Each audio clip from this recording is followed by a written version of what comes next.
currently wasting a massive amount of your daily energy trying to control things that you have absolutely no control over. What if I told you that 90% of your daily anxiety could be completely eliminated by saying just 2 words? Mel Robbins flips our obsession with control completely upside down, and it's called the Let Them Theory. Mel Robbins is one of the most popular podcasters and behavior experts in the world, and her Let Them Theory is beautifully simple. When people act in ways that frustrate, exclude, or disappoint us, our natural tendency is to intervene to try and control that situation. The theory says, stop, drop the rope, let them. But having a piece of information isn't quite the same as knowing what to do with it. Reading about this theory is one thing, but actually applying it when your heart is racing is quite another. So today we're breaking down the practical application of the Let Them Theory using 5 movie scenes that you already know by heart. 1. Let people be wrong about you. There is no better example of this than Ellie Woods in Legally Blonde. The entire first half of the movie is Ellie violating the Let Them Theory. Her boyfriend Warner breaks up with her because he thinks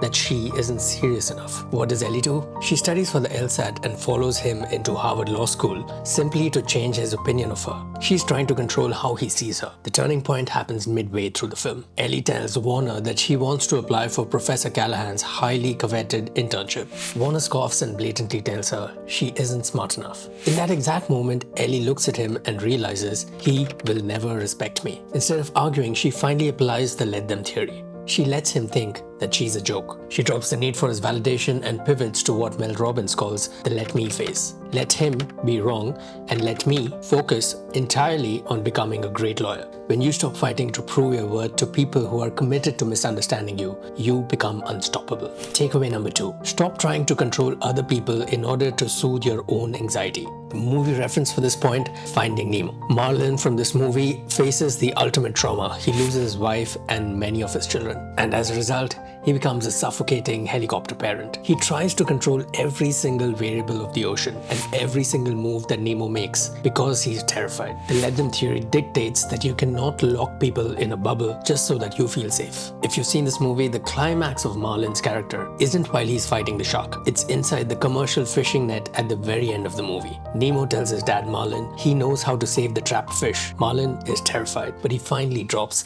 the illusion of control. He lets him take a massive risk. If you actually love someone, you have to let them navigate the world, even if it scares you. Takeaway number 3. You can offer help, but you have to let people choose their own path and face the consequences. This third point is flawlessly executed in The Matrix. Morpheus spent his entire life looking for the one. He finally finds Neo. He believes with every fiber of his being that Neo is the savior of humanity. The stakes literally could not be higher.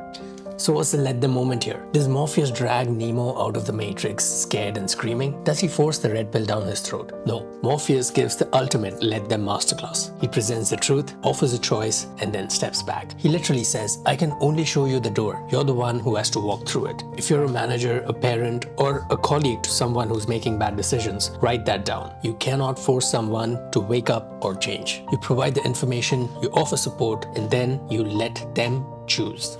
Takeaway number 4. Let people be who they are and use that data to choose your own environment. A great example of this is Andy Sachs in The Devil Wears Prada. Throughout the movie, Andy tries to survive this toxic world of this high fashion editor Miranda Priestley. She bends over backwards, compromises her morality, alienates her friends, all in the hope that if she works just hard enough, Miranda, her boss, will show her some humanity. The let them moment here in this movie is in the final act in Paris, where Miranda backstabs her loyal employee just to save her own job. In the back of the limo, Miranda tells Andy, everyone wants to be us. Right there, Andy finally applies the theory. She lets Miranda be Miranda. She stops judging her, stops trying to change her, and fundamentally accepts the fact that Miranda is a ruthless person. And by letting Miranda show who she actually is, she realizes that she's actually not in the right place. She walks out, throws her ringing phone in the fountain, and reclaims her life. Moral of the story, stop trying to fix toxic people. Just let them be toxic far away from you. Takeaway number 5. Let them leave.